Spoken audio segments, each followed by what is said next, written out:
You're listening to WCAT Radio, your home for authentic Catholic programming. Well, hi, and good morning. At least it's morning for me. I had to get up early to record this, and I've actually been recording bits and pieces of it over the past several days, so once again, you may hear differences in the background quality of the audio and stuff like that, and my apologies for that, but that's just what comes with having two kids under 5, is you've got to record things when and where it actually is quiet, as opposed to doing it all in one session like I prefer to. So I've been, like many people, thinking about and wondering about, well, what's behind all the riots and the problems going on in our country and the massive amounts of political unrest. And many people have written about it, offered their own theories. And generally speaking, I think most of them aren't very good, because usually the people who react very quickly aren't really getting at the heart of the matter. And as I've been thinking about it more and talked about it with some family members and some friends, I think I've got, maybe not quite at the heart of the matter, but at least at a piece of what's the heart of the matter, or maybe a part of it. So I'm going to talk about that this week.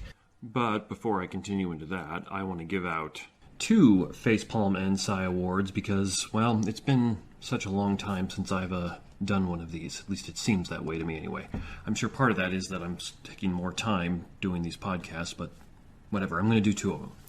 The first one is, it's a meme that was going around on social media for a while, and it attributes this quote to a woman named Tommy Lauren, and she's a conservative news reporter / commentator. I think she might be associated with Rebel Media, which is out of Canada, but I'm not sure. And as with most things you see on the internet, if it turns out that she actually didn't say this and somebody just falsely attributed it to her, then my apologies, and I invite correction on this. But I do think this is something she actually said. So the meme shows a picture of her, and it says, either masks work or they don't. If you're requiring them because they stop the spread, then reopen everything. If they don't work, then the mandates are BS. Pick a narrative and stick with it. Well, that's something a lot of people are saying, but it's pretty bad reasoning. It's a very good example of a false dilemma. She's quite wrong, because just because masks are a protective measure, it doesn't necessarily follow from that other protective measures won't be justified or necessary as well. It might well be the case that the COVID virus is something that warrants multiple protective measures, such as masks and social distancing, or many other things that might come into play. Now, it might also not be that case. I'm not talking about we can establish factually here. I'm only talking about the logic of her statement, which is either masks work or they don't. If they do, you can open up everything. If they don't, you're just full of BS. Well, no, it's really not that simple. And pretending it is that simple is what the fallacy of the false dilemma foists upon people. Pardon me. So, by analogy, I'll just replace a few terms and say exactly what she said here. Either seatbelts work or they don't. If you're requiring them because they save lives, then stop mandating airbags and speed limits. If the seatbelts work, then the other mandates are BS. Just pick a narrative and stick with it. So, demonstrating their seatbelts, speed limits, and airbags are all very effective at reducing fatalities in car accidents. And so you kind of want to do them all. And it's not like you can just throw out one just because you don't like it or because the other ones are also effective. And so this should be, I hope, so obvious that it's just, it doesn't really need any more explanation. The other thing that I want to get at with what she was saying there is she says at the end, pick a narrative and stick to it. That's absolutely not what you should do. As I've mentioned many times before on this podcast, I did a whole podcast on narrative bias. You don't want to pick a narrative and stick with it. You want to consider all the available evidence and data and research that you can find, and then try and incorporate all of that into your thinking and use that to form the narrative. Now, that's very difficult to do. It's an ongoing process, and we all fail at it from time to time because we're all limited human beings, and it's extremely difficult at best to consider everything and then sort through it all and figure out what's relevant. So a lot of people do just pick a narrative and stick with it, but that's absolutely not what you should do. You should consider as much as you possibly can and then use that to try to form your narrative. Don't attempt to see the world only through your own glasses, through your own lenses, through your own worldview or medium. Try to look beyond that and use looking beyond that to form your glasses, the lenses through which you see the world, your worldview, etc., etc. So for an obvious, or at least what should have been very obvious example of a false dilemma, I'm giving Tommy Lauren one of my Facepalm and Psy Awards. Now for the second one, this is from an article that came out back on June 15th, so it was in my, I came across it and I had it in my list of things to maybe look at some point, but it was actually only just today that I completely read the whole thing. It's an article on that website Medium, and it's titled, How I Dealt with My Husband's Racism Fatigue. And it's actually been posted by the guy who I think is the husband, named Michael Sands. He's got a little blurb here at the start of it where he talks about how this is his wife's own words, and his wife's a Haitian woman. And I'm not going to read the article, but the gist of it is that she's talking about how I see people treating me in disparaging ways due to racism everywhere, and for the longest time, my husband didn't see that. He'd come up with other explanations. He'd say that there were other reasons why I didn't get the same treatment as other people. A paragraph at the very beginning of the article here is, he said that I attributed virtually everything to racism. If I got a bagel with less butter than his, he said I would cry racism. Okay, that's a bit of an exaggeration, but he said that I suspected racism so often that he had the nerve to tell me I reminded him of Woody Allen's character in Annie Hall, who was paranoid about seeing anti-Semitism at every turn. And she goes on and later talks about how he eventually came around to her way of seeing the world when there were a few other instances where it was fairly obvious that she describes in the article that people were being racist to her. One of the examples was somebody, she was retrieving her driver's license from like a Coke check, and the person just handed her a random driver's license of another dark-skinned woman. And another example like that where, that was probably racist. At least it's very difficult at best to come up with another explanation than somebody kind of behaving in a racist fashion. And she concludes the article by saying that she thinks part of the reason why, at least according to her, a lot of good white people don't see racism everywhere is that they just see the world in a good way and can't believe that it would be really that bad and that racist. Now, the error in this article, it's a bit more subtle, but it's actually the same thing that was going on with Lauren earlier, which is she's positing a false dilemma to you, which is either the way I see the world is right, and there's racism in lots of places, maybe not to the extent that butter on her bagel is racism, but something more like that, or the way my husband sees the world is right, and there's racism in very few places, at least certainly not to the extent that she sees it. And she's giving you a false dilemma there, where the reality is if you've met a husband and wife before, or if you're married yourself and you're honest, the truth is probably somewhere in the middle. It's highly, highly likely that some of the times when that woman feels she's been slighted due to racist reasons, it had nothing to do with that. And it's highly, highly likely that some of the times when her husband was saying, oh no, they didn't treat you but they weren't racist to you, that's not why this happened, there's all this other explanation, that it really, really was racist. When two people don't see things identically, and there's some subjectivity as far as how you perceive it that comes into play, the truth is probably somewhere in the middle. And so what she's doing is giving you this false dilemma of saying, hey, it's either the way I see it or the way my husband sees it, and now I understand that the reason the way my husband sees it isn't the way I see it, even though I'm correct, is because he's just a good person who looks for the good in other people. When all that is in reality based on this false dilemma of her saying, either I'm right or my husband is right. I know there's some racism in how I'm treated and how the world works and things like that. Therefore, I'm right and my husband's wrong. Well, no, that's a false dilemma. The truth is, she's probably right some of the time, her husband's probably right some of the time, and the truth is somewhere in the middle. I'm sure she has been treated in racist ways, and I wouldn't be in the least bit surprised either to find out that some of the times when she feels like she was slighted due to racist reasons, race had nothing to do with it. Some people in the world are really just jerks and are going to treat you poorly no matter what you do, for no reason. So I can't give out this Facepalm and Psy award by name because the author of the article doesn't put his wife's name in the article, which is probably a good thing. I think if I was in his shoes, I wouldn't put my wife's name in anything I post on the internet these days either, so I don't blame him for that. But the article itself is very warranting of a facepalm and sigh award because it just gives you such a clear false dilemma. The truth of the matter is, it's probably somewhere in the middle.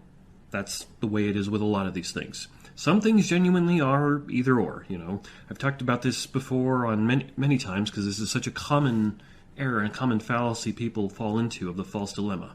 But some things really are either or. It really is the case that either God exists or he doesn't. It really is the case that either Christianity is true or it's not. It really is the case that either Donald Trump is the current U.S. president or he's not. And many, many other things like that. There's lots of simple facts that really are either or. But in the real world, when you're dealing with complicated social and philosophical and political issues, and somebody says, it's either this way or it's this way.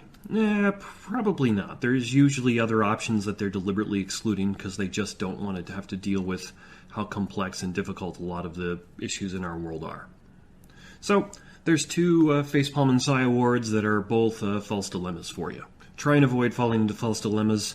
They're all over the place these days, especially when it comes to anything related to politics or social issues. People try so hard to make everything fit into their camp and the other camp, and the reality is most of these things are far more complicated than that. Okay, so before I dive deep into the weeds of this here, let me give you some details that part of what got me thinking about this. Now, a lot of the riots that are going on are done in the name of social justice, against police brutality, and for Black Lives Matter and things like that. At least that's what most of the people who are doing the rioting and the protests, and I think there's an appropriate distinction there, unlike many people in the media. Well, that's what they're claiming. But at the same time, at least in the case of the rioters, and in many cases, and in some cases, the cases of the activists who are still peacefully protesting, they're saying and doing things which seem to directly contradict their stated goals. For example, at some point, this was about a month ago, some people tore down a statue of Frederick Douglass. And if you know anything about Frederick Douglass's history, if you're in support of an organization like Black Lives Matter or trying to stand against systematic racism, that makes absolutely no sense. At that point, you have to say these people are either incredibly ignorant of history or they have some other goal going on. There was also, I think this was also about a month ago, there's a statue in Boston that stood for, I think, probably well over 100 years, of Abraham Lincoln freeing slaves. Well, it just shows Lincoln and one slave, but the point of the statue is he's freeing the slave, and this statue on top of that was paid for with donations from slaves that Abraham Lincoln had actually freed by his Emancipation Proclamation. Well, somebody decided, who's an activist, and as best as I can tell, peaceful, I don't think this guy's rioted or anything like that he thought he was offended by that statue. He didn't like the way it depicted Abraham Lincoln freeing slaves, so he got the Boston City Council to vote to remove it. Now, again, you know anything about history, that makes absolutely no sense. Lincoln freeing slaves is the opposite of systematic racism and oppression, so why would he do that? And so that got me thinking about that and wondering, well, are these people just idiots, or is there something more going on than that? Or here's another example of these seemingly contradictory goals, a great many of the people who are now chanting slogans like defund the police are the same people who've been screaming for years about the need for more gun control. Well, how does that make sense? They were arguing 5 years ago that only the police should have guns, and now they're saying defund the police. Doesn't really compute. And in addition to that, you can more or less statistically demonstrate that if you want to actually improve things in poor and poverty-stricken neighborhoods in major cities and places like that, one of the best ways to do that is not to get the police out of there, but actually to increase police presence, because one of the major reasons why businesses don't tend to invest in those areas and give people economic opportunities and raise their standards of living is because crime is too high, and the businesses don't want to take the risk that they open a shop there is just going to get robbed every other day, so they just don't do it. So, flood the area with police, crime goes down, businesses will eventually invest, and everybody's standard of living goes up, people get better economic opportunities, poverty tends to go down. And you can more or less demonstrate that statistically, that more or less works. So how would it help any of these poverty-stricken places in our major cities, which tend to be very disproportionately populated by African Americans and other ethnic minorities? How is it going to help them to take the police away? That doesn't make sense. And as a general point, when people do things that are blatantly contradictory to their espoused goals, that should make you go, Now, sometimes you can find other reasons why. Sometimes there's a deeper thing. Like, I've often heard people will say, well, how can you be pro-life in the sense of being against abortion and be pro the death penalty or anti-contraception? And at a very, very surface level, you can see, well, there's maybe a contradiction there, but not necessarily. If you can believe that all unborn babies are innocent and shouldn't be murdered, but that some acts are so heinous and so evil that no society should ever tolerate them, hence the death penalty is justified. Now, that could be wrong, but you can see how when you dive deeper, there's not really necessarily a contradiction there. And same thing with contraception. If you take the standard Catholic view on contraception, then there's no contradiction between being pro-life and anti-contraception at the same time. And so when people are doing things that seem to be directly contradictory to their espoused goals, that should at least make you stop and go, what's going on here? I want to dive in deeper and see, is there something I'm not recognizing, or are these people just morons? What's going on here? And like my 4-year-old does things that are all the time contrary to her espoused goals, but that's because she's 4. Well, many of these people who are rioting and protesting are much, much older than 4, so I'm going to take them more seriously than I take my 4-year-old. And in addition to diving deeper, there's a very important point to keep in mind here, which is that culture and what happens in politics and society and things like that tends to be downstream from what philosophers have said and espoused. And what I mean by that is, typically speaking, culture often picks up what's in the air from philosophers and people who are academics and thinkers along those lines, but usually it's decades or generations or sometimes even 100 or more years later. After the philosophers are dead and gone, society tends to pick up their ideas, and so that's what it means to say that culture and society is downstream from philosophers and academia and other thinkers like that.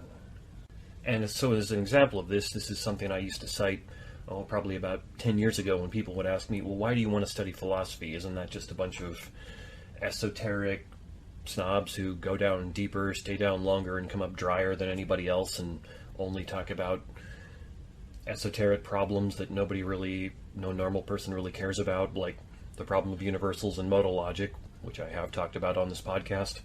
Well, here's the story, the example I would cite, which is this happened, I want to say 10 or 12 years ago. I don't remember exactly, but you can look it up, and this is a pretty widely publicized event. But there was that point, it was one of the, I want to say MTV Music Awards, where Taylor Swift was getting an award, I think for the best music video or something, and Kanye West ran up on the stage and basically grabbed the mic and said, nah, I don't think she deserves it. Beyonce deserved it this year, or something along those lines. I'm not quoting him exactly, and I might have a few of the details wrong, but that's something that really did happen, and it was pretty widely publicized. If you don't remember it, maybe you weren't paying attention to pop culture then, because I try to avoid paying attention to pop culture, and even I heard about it. And so the reason I would bring that up is what I would tell people is, if you look at the way Kanye West is living his life, he isn't going around submitting himself to the reality that is around him. He isn't realizing, everybody else thought Taylor Swift's video was better than Beyonce's. I think Beyonce's is better, but maybe other people have more to, maybe they're seeing something I'm not. I need to rethink about this. No, he's going around trying to remake the world in his own image. At least that's what he was doing then. I've heard some rumblings that maybe he's not quite doing that anymore. Maybe he's learned a few lessons. But the point is, he wasn't going around submitting himself to the reality of the world. He was going around saying, I'm the guy, I'm a genius, I'm going to remake the world in my image. And that's a very, very Nietzschean way of looking at the world. That's, in many senses, good interpretation of Nietzsche's idea of the Übermensch, which is don't let the world remake you. Remake the world in your own image.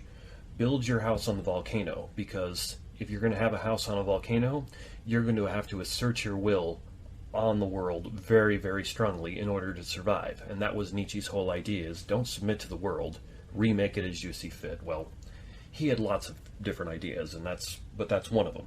And so what I would tell people is, that was what Nietzsche said, and although I highly, highly doubt Kanye West has ever read Nietzsche, he was living out Nietzsche's ideal.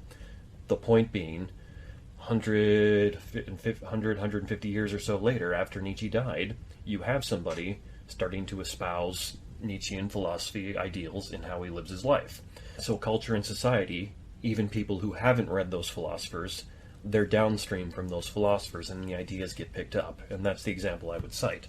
So the idea I'm going to be promoting and defending here in this podcast is that a lot of what you're seeing now with the riots going on in the cities, Black Lives Matter protesters and other protesters against so-called systematic racism, or talk of being anti-racist as opposed to just not racist, a lot of that has its roots in philosophy that was actually started about somewhere between 150 years ago and is now coming and bearing its fruit. And so I'm going to try and walk you through all of that. So this philosophy starts with the problem of language and communication, which is just a variant of the problem of other minds. And this problem, at least when it comes to language and communication, again, I'm going to have to speak very, very loosely about a lot of the philosophy and the philosophers here, because this is the kind of thing that you could easily write a 500, 600, 700 page book about, so I'm going to speak loosely. But loosely speaking, the problem of language and communication is, how is it that you actually know what I am saying? How is it that you understand the words that are coming out of my mouth? Because when I use these words, I have an idea in my mind that those words represent. Now, how is it that those words are able to convey to you what that idea is? And a great funny example of this is in the first Guardians of the Galaxy movie, and I think they make the same joke a couple of times in the second one, if I remember right. The big beefy guy named Drax, he often doesn't understand a lot of the communication that's going on. There's that great scene where when they're escaping from the prison, and the raccoon Rocket says of Drax, his species doesn't understand any metaphors. Everything you say is going to go over his head. And Drax says, nothing goes over my head. I have excellent reflexes. Now, the joke there is there's an obvious miscommunication. Rocket meant he doesn't understand what's going on, but Drax heard, people can throw things over my head, and so he's going to say, no, nobody can throw things over my head. I'm great, I'm big, I have great reflexes. So the problem of language and communication is, how is it that we're not all like Drax? How is it that you're able to pick out the thoughts that are in my head that are attached, that seem to be attached to words that I speak that you hear, when you don't have access to my head? It's a variant of the problem of other minds.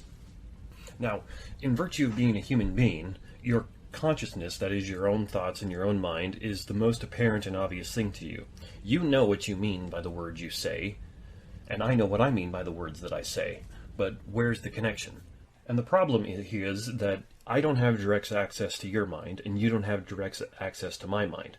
I can't see into your mind, and this leads to this is where some very odd philosophical theories, which are almost certainly wrong, like solipsism, come in, where somebody will say, well, I don't actually know for sure that those other people's minds are really there, therefore maybe they don't exist, and I'm just imagining it all. And this is an idea called philosophical zombies comes in, where somebody says, how do I know that all those other people are really people with minds like mine? Maybe they just look and act like they have minds, and they look and act like they have minds so well that I'm deceived. Subset of this is why, if there ever is an AI that achieves consciousness, it's going to be at best very, very, very difficult for us to realize that's a conscious AI and not just something that fakes it really, really well. Because it seems part of the nature of minds is another mind can't get direct access to them, at least not in the real world. There are plenty of good sci-fi stories where people wind up sharing minds and stuff like that, but hasn't happened in the real world as best as anybody knows. Now, I'm not espousing theories like solipsism or philosophical zombies. The point I'm making here is that you have to infer that there are other minds there. It's not something you can directly prove. In fact, Alvin Plantinga wrote a book called God and Other Minds, where he actually argued that just as you're warranted in thinking that there are other minds there, you can infer it, and it'd be irrational for you to argue against the idea that other people with minds exist, so you can infer the existence of God, and you're justified and rational in believing the existence of God. It's a good book. I recommend you check it out, but that's, again, a side note. Now, here's where the language theory part comes in that's relevant.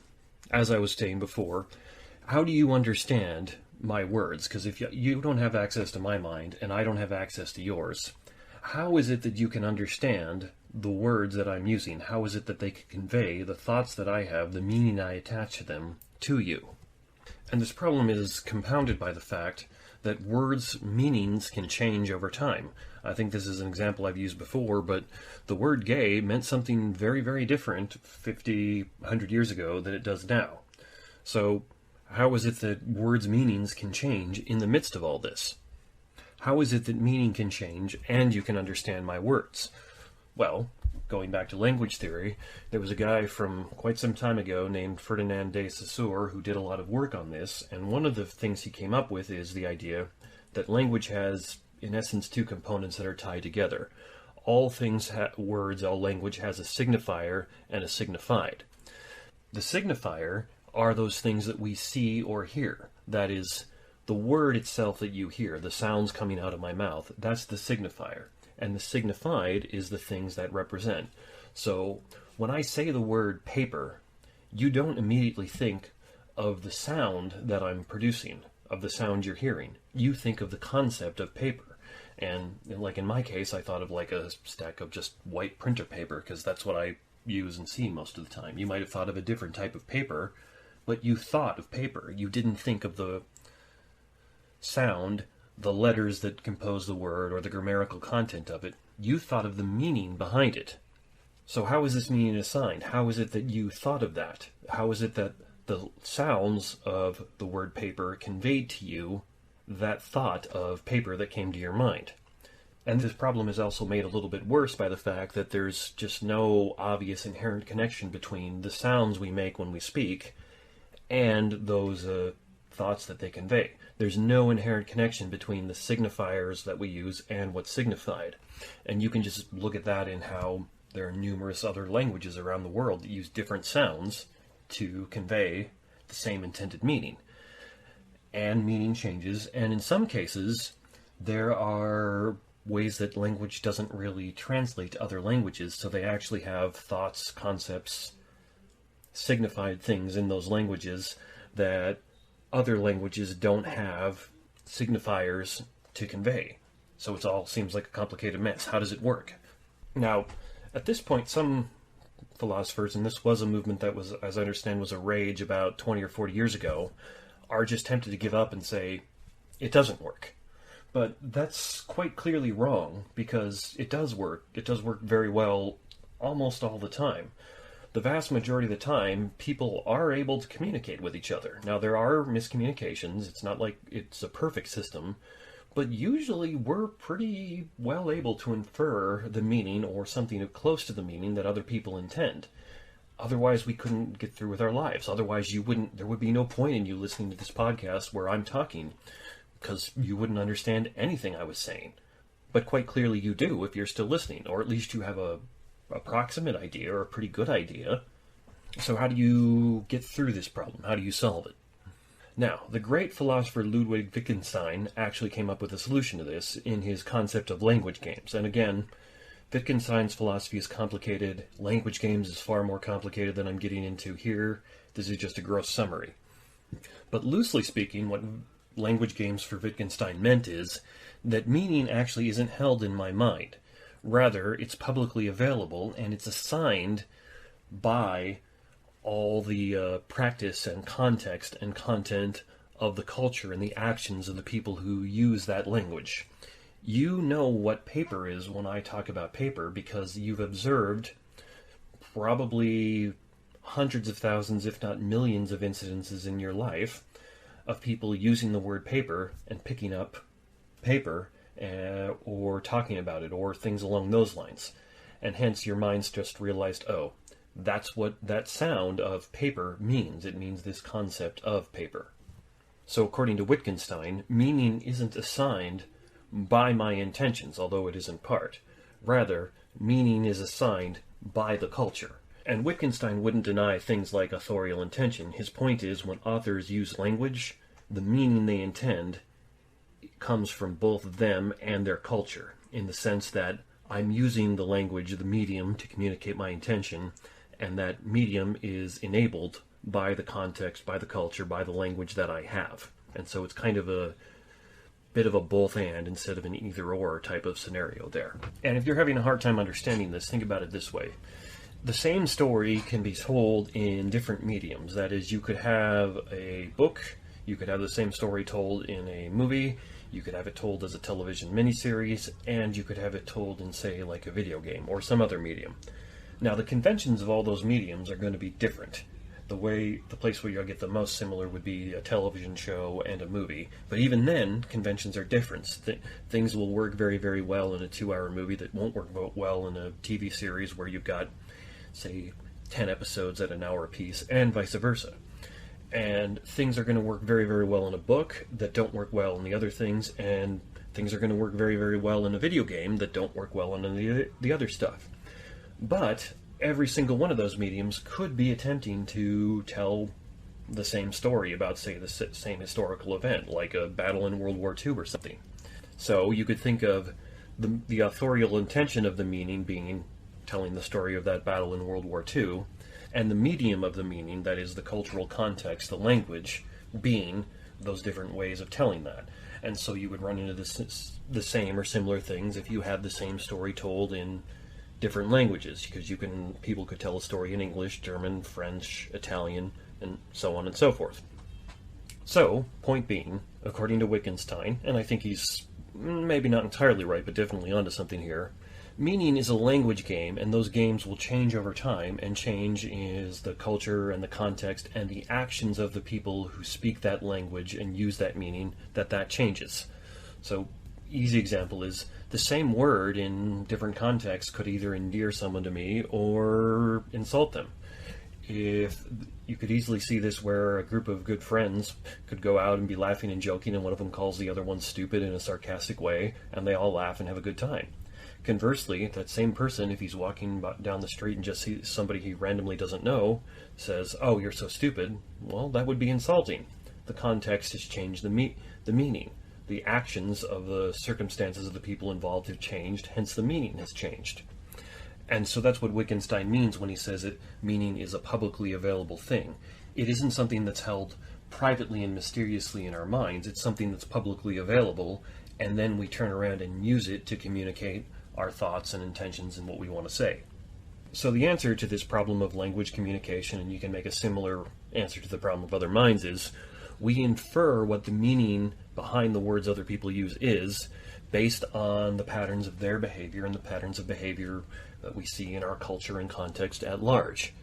And as I said earlier, the vast majority of the time, we get it right. It works very, very well, probably 99% of the time or better, as evidenced by the fact that we all go around and communicate with each other all the time, and most of the time it seems to work really, really well. I don't have any doubt that I understand what my kids and my wife said to me today, and I don't have any doubt that they understood what I said to them. Now, there are times when there are miscommunications, and that seems to happen most when it's a concept that's very, very difficult to understand or get at, like when it's something in philosophy that's very abstract, or when you're talking to people from very, very different contexts. So, Christians and Muslims both will speak of God. They don't mean the same thing, hence you're easily going to have miscommunication there. Or people from different languages might use the same word for different things.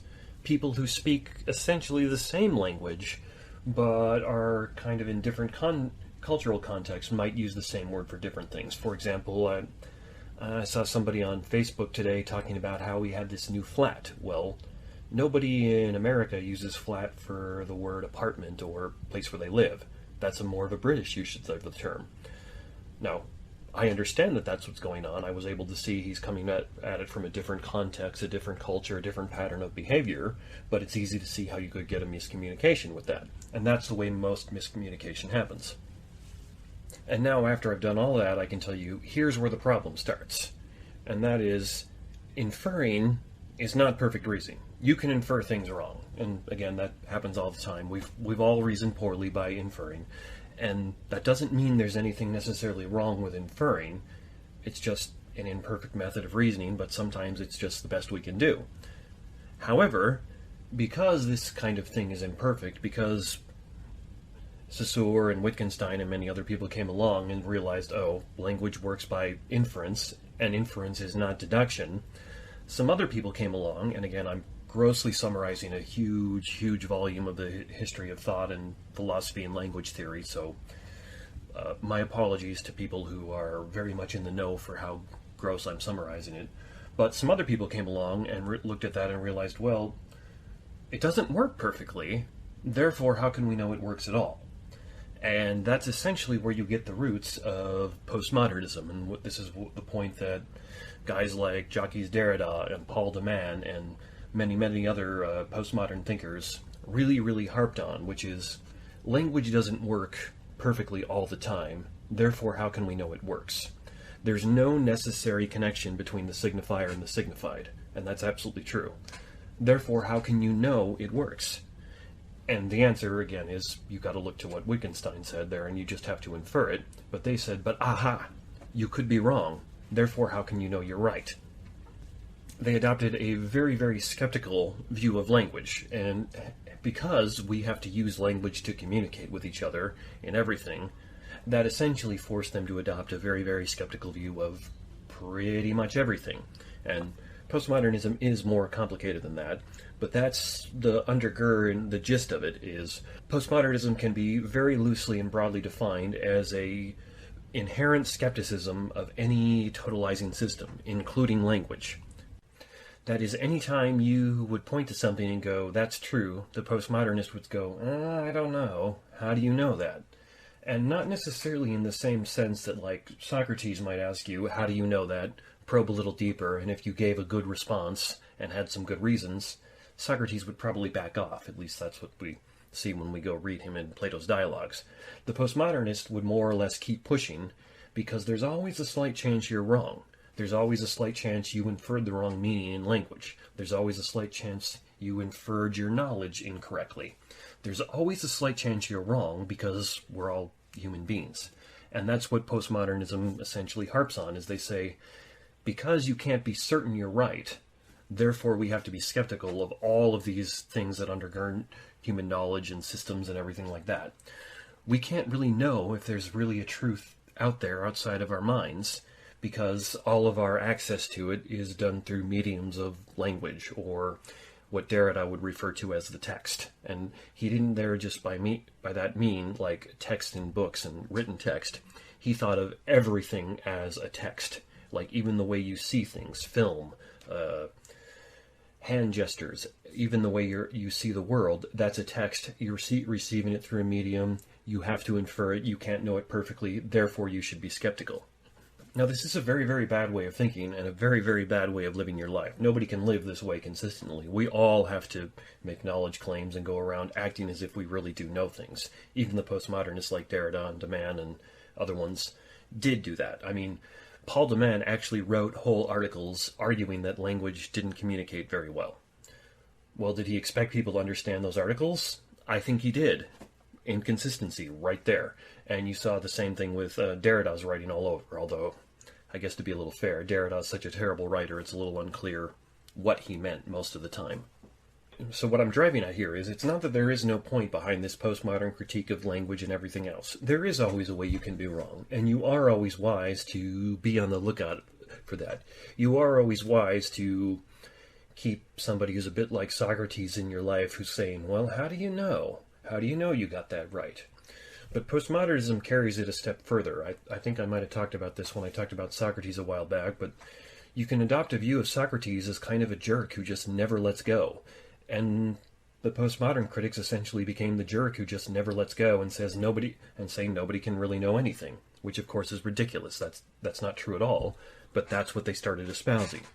Now here's where the second big problem comes in, and this one, in academics, this has been around for probably 20 or 30 years, although it's only, I think, just now recently pushed its way into the mainstream of society and popular culture and politics. And I think this is part of what we're starting to see now in a lot of these protest movements, where people are doing things that just don't even make sense, where you have people espousing that they're trying to be against systematic racism, yet they're tearing down statues of Abraham Lincoln liberating slaves, that they're trying to improve the lives of minorities, yet they're screaming about defunding the police, and other things like that.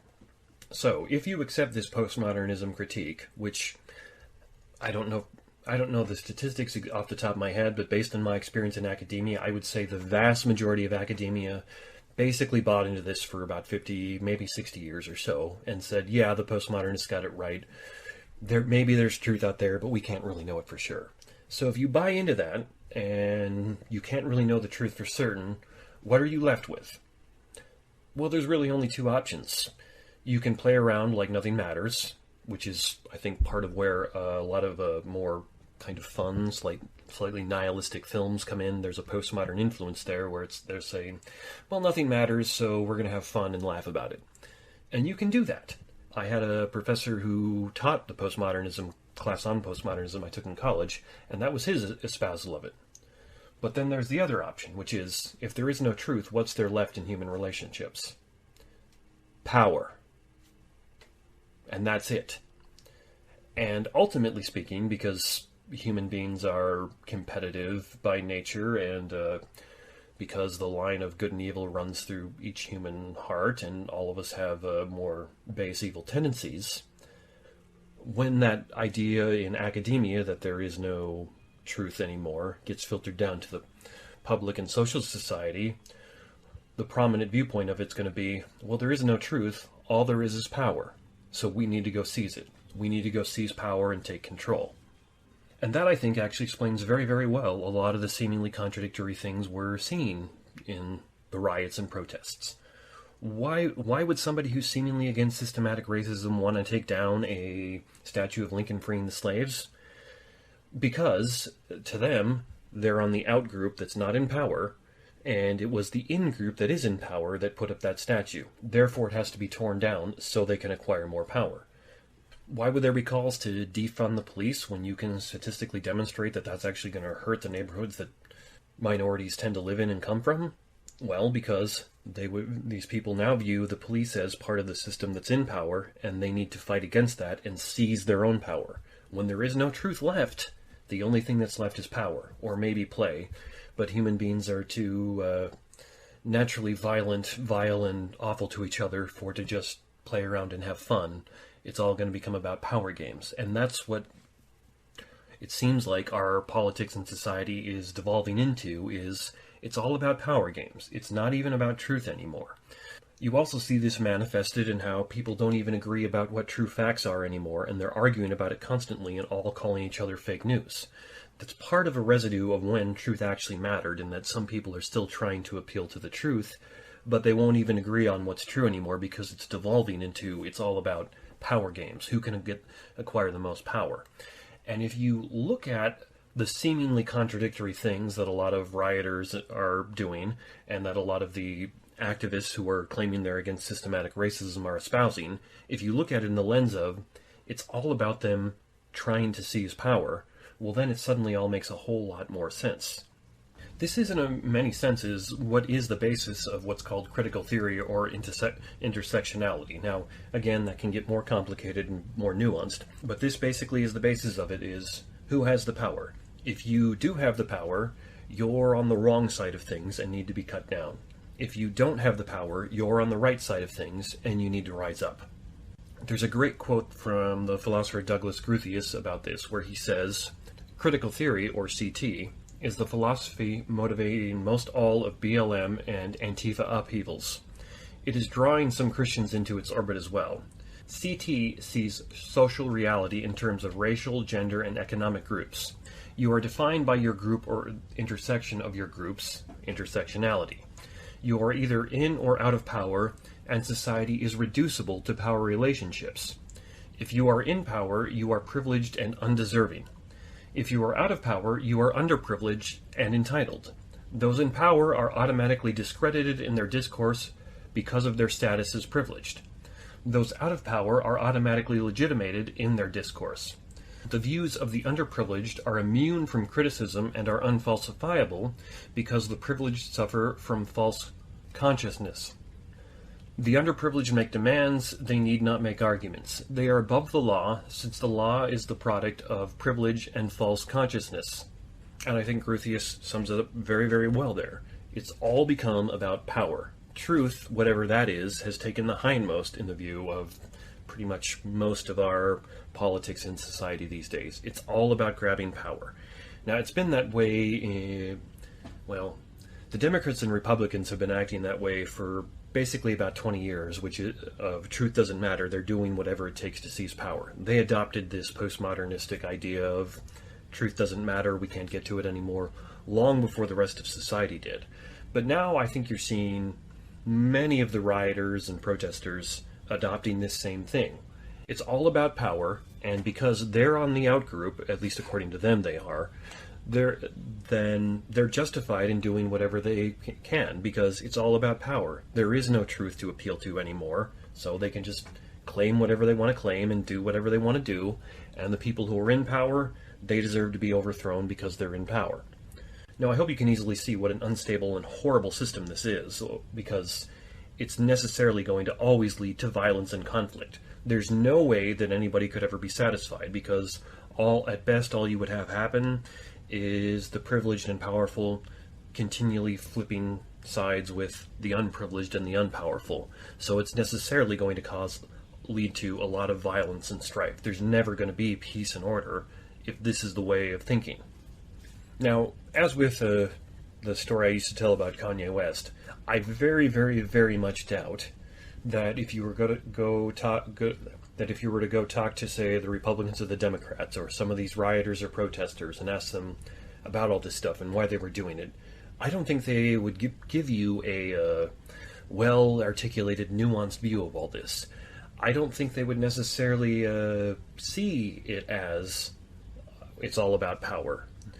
I think quite a few of the academics who are espousing this really do think that, but the average person who's just out protesting or rioting, they probably don't think that.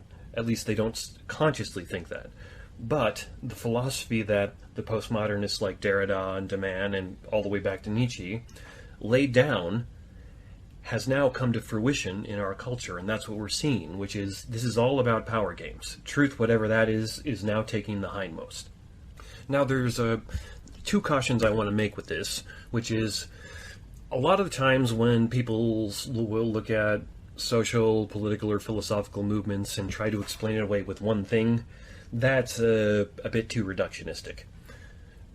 How and why humans do things and how and why groups of humans do things is very, very complicated. So I want to be careful and say this isn't only just about postmodern power games, though I think that is a very significant component of this. I'm very confident there are many other factors that come to play, and there are probably other philosophers and thinkers out there who are exploring them, and they're well worth your time to listen to and consider as well.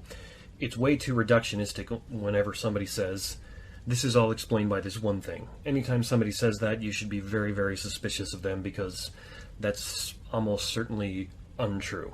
So again, I want to be cautious to say, that's not what I'm doing. I'm saying it isn't only just about these power games, though that is I've come to see that is a very, very significant component of what's going on here, and that's why you have so many people saying and doing things that seem so contradictory and just make no sense.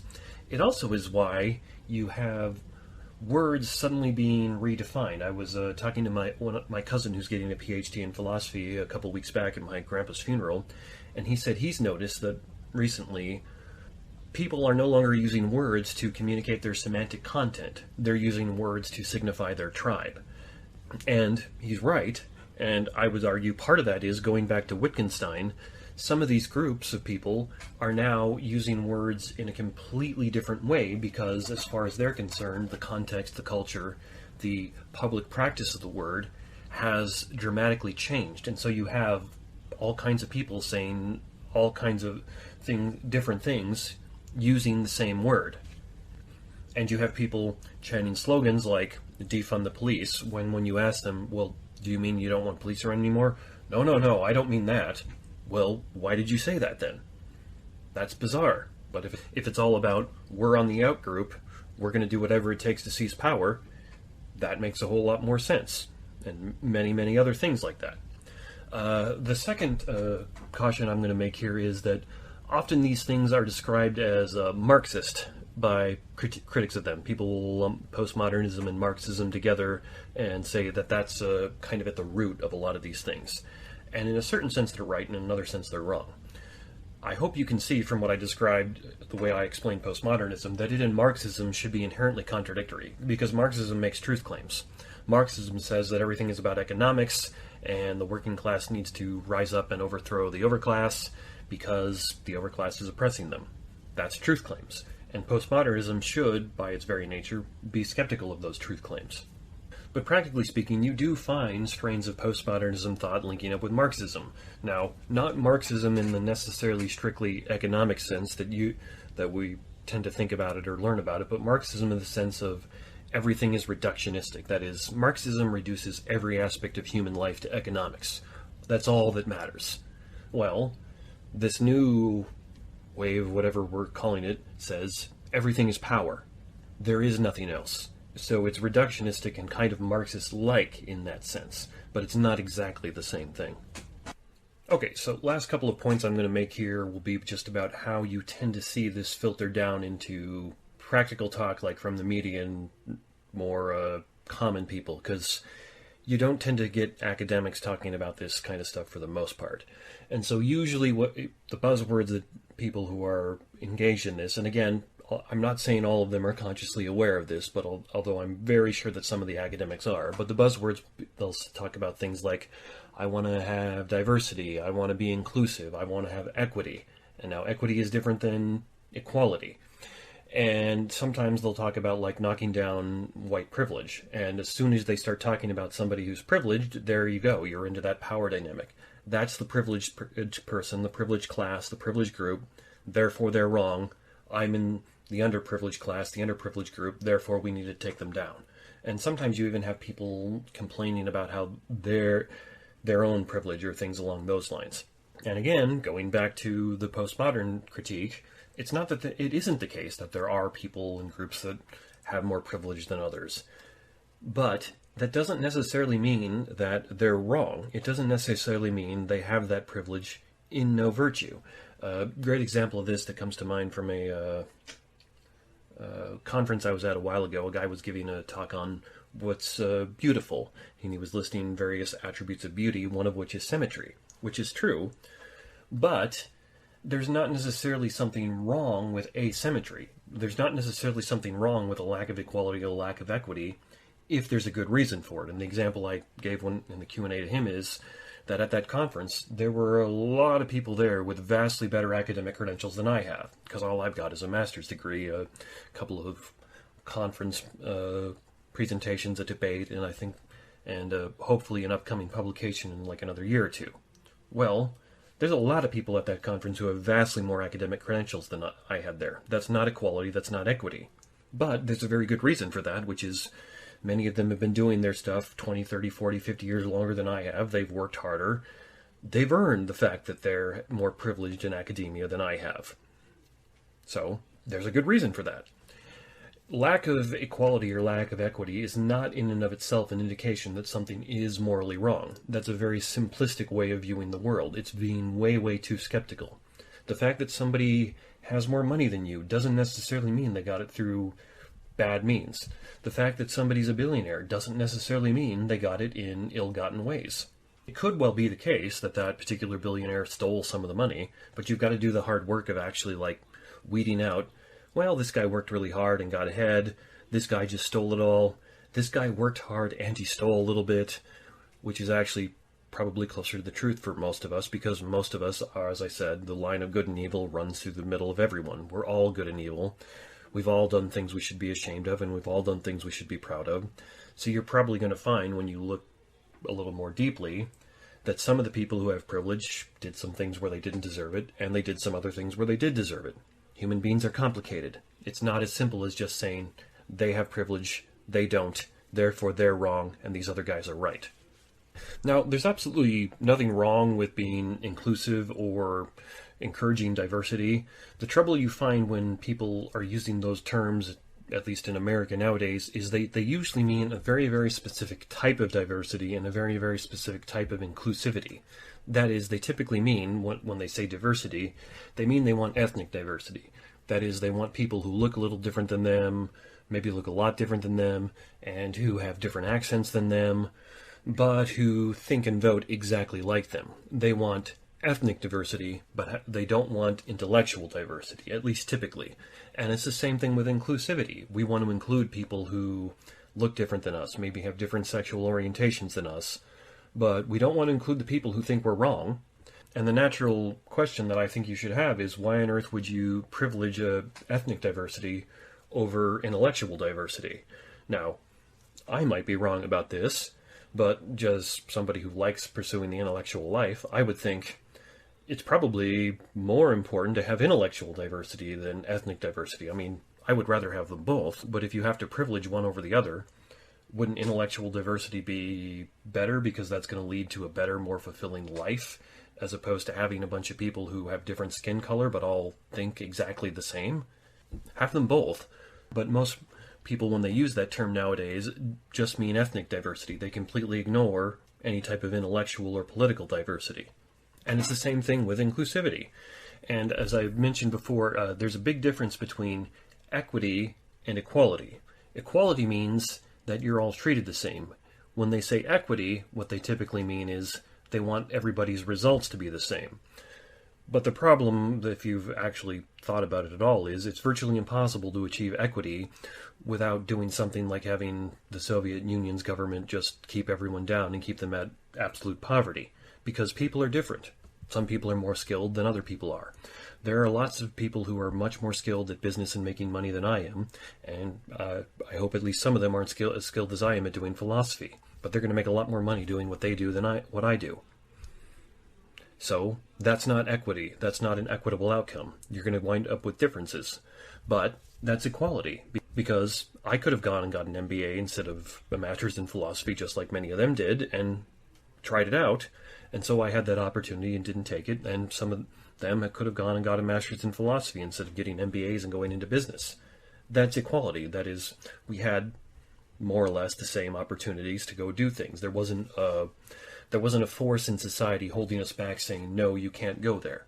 And that's more or less what equality means, is there isn't a force holding back that particular group of people and saying to another group of people, yes, you can come in.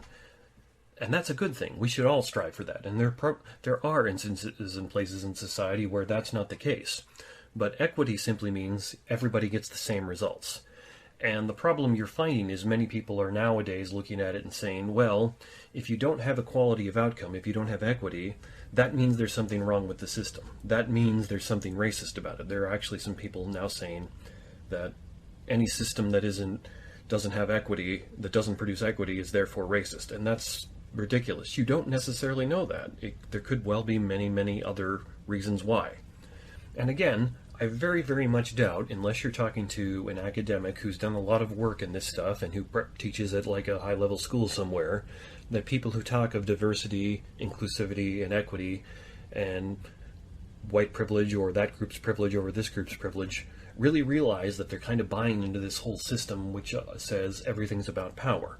I don't think they ultimately realize that, but they are. Then that's what I think is undergirding a lot of this. But again, not to be too reductionistic, not all of it.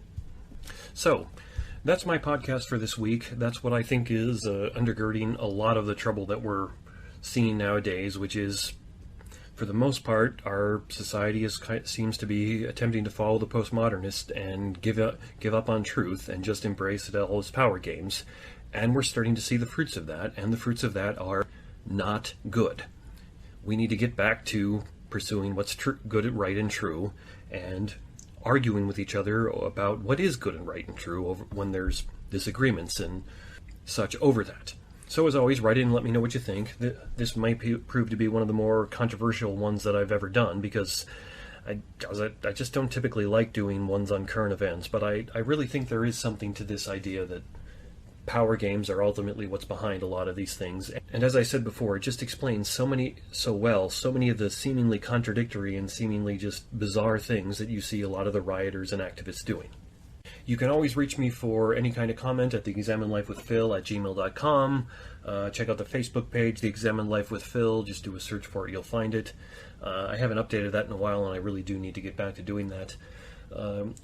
If you like what I'm doing on the podcast here, you think I'm onto something here with my idea that this is ultimately mostly about power games, share this on your social media, give me a like or a rating or whatever is appropriate on your podcast app you use. And I will be back again with something else in 2 weeks. Hello, God's beloved. I'm Annabelle Mosley, author, professor of theology, and host of Then Sings My Soul and Destination Sainthood on WCAT Radio. I invite you to listen in and find inspiration along this sacred journey we're traveling together to make our lives a masterpiece and, with God's grace, become saints. Join me, Annabelle Mosley, for Then Sings My Soul and Destination Sainthood on WCAT Radio. God bless you. Remember, you're never alone. God is always with you.